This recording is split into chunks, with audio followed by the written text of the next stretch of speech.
Assalamu alaikum wa rahmatullahi ta'ala wa barakatuhu yan uwa da abokan arziki barkamu da wannan lokaci. Da fatan duk muna da lafiya. A yau kamar yadda muka saba kawo muku shirye-shiryenmu daga nan Wilayatul Haq na Musulman Matasa, haka ma yau muna tare da Malam Usman zai gabatar mana da jawabi akan mafitar mu a yau a wannan hali da muke ciki a ƙasar mu na Najeriya. Kowa sai ya buɗe kunnensa domin ya saurari me Malam Usman zai ce. أعوذ بالله من الشيطان اللعين الرجيم بسم الله الرحمن الرحيم وبه نستعين والصلاة والسلام على سيدنا محمد وآله الطيبين الطاهرين اللهم صل على محمد وآل محمد.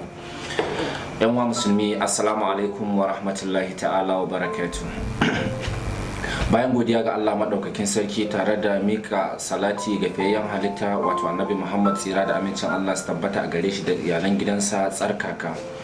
Muna ma 'yan uwa musulmi baki ɗaya sallama irin ta addinin musulunci wadda aka fi sani da assalamu alaikum wa rahmatullahi ta'ala wa barakatuh. Da fatan mun sake haduwa a wannan karo lafiya.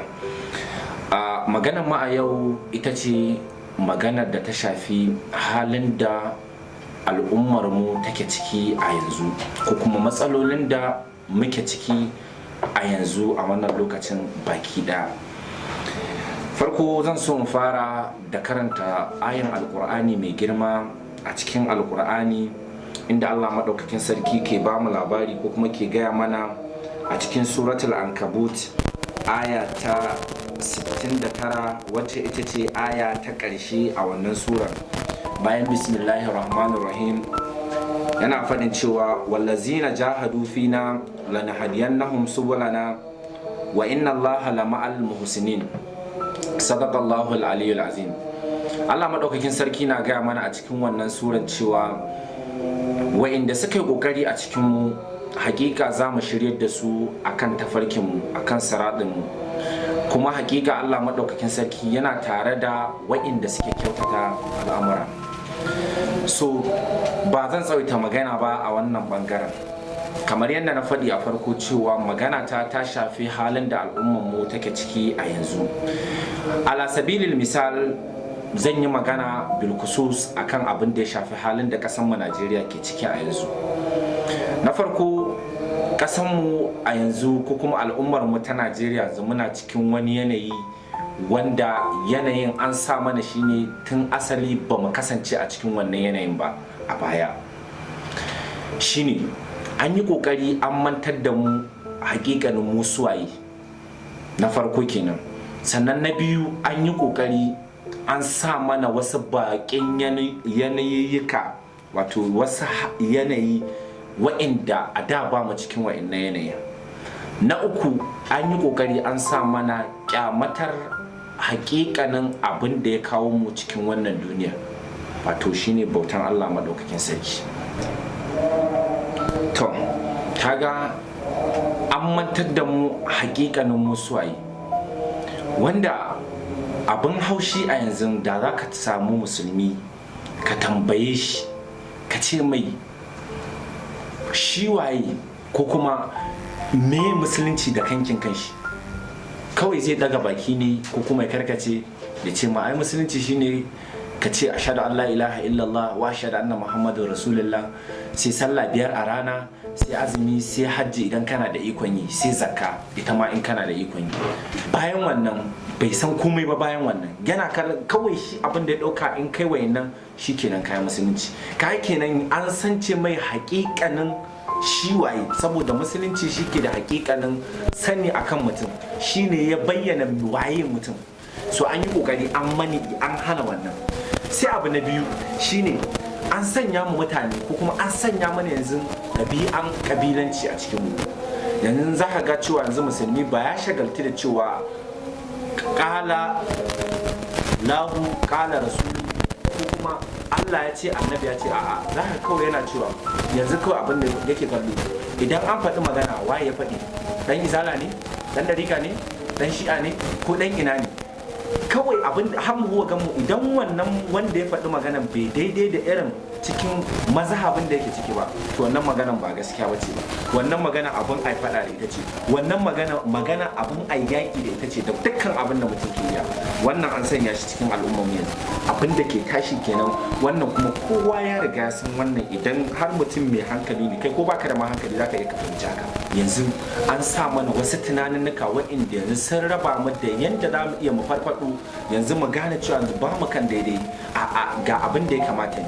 An yi ƙoƙarin sanya mana yunwa a cikinmu, wato an raba mu da ƙoshi, an sa mana yunwa, wanda yunwa kowa ya sani idan mutum na jin yunwa babban haɗari ce a cikin rayuwar mutum, yanda idan mutum na jin yunwa yana iya rasa tunanin shi, zai iya aikata komai domin menene ya ƙoshi. An mana wannan, an sanya mana talauci a cikinmu, an sanya mana talauci cewa yanzu dukkan wasu abu da mutum ya rike yanzu kana rike da wani abu, amma yanzu abin nan yanzu bai da wata daraja, bai da wata kima, sannan samun kuɗin yana ma matakar wahala. An yi kokari an sa wannan cikin mu, kuma kowa ya san wannan.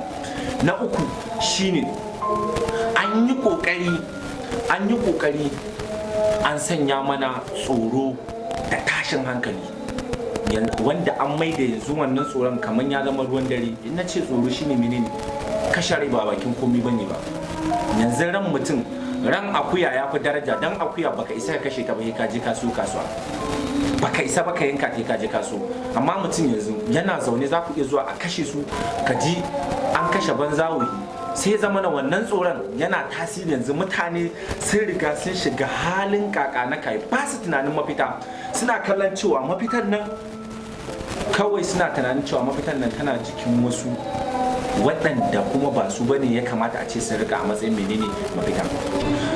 To ka gani an riga an sance mana menene mafita, sai wasu suka ɗauka cewa mafita shine siyasa, wato APP, PDP, CPP, wato duk wani ka koma fati kana bin wane, kana jam'iyyar wane shine mafita, wanda za ga ta dalilin siyasa za ga an kashe ɗan uwanka, an kashe baka damu ba saboda menene, saboda wanda kuma wannan a hakika ba shi bane mafita.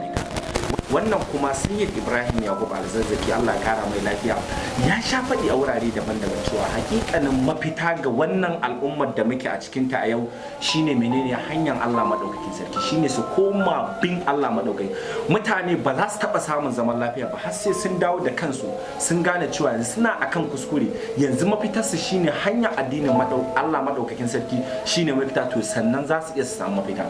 So kaga idan har al'umma ba su waiwaya sun yi iltifati, sun dawo sun fahimci wannan shine mafita ba, to za su saura ne kullum ana ina har wata rana a waye gari an koma mata. Kaga duk wani guje-guje da faɗi tashi da ake da bugawa nan a je nan a dawo, hanyar kwara ɗaya ce, hanyar Allah ita ce kawai za ka bi ka samu mafita, kuma hanyar ita ce kawai za ta zama mafitar al'umma duniya da lahira. Idan har ba a yi wannan ba, to ba za a taɓa samun tsira.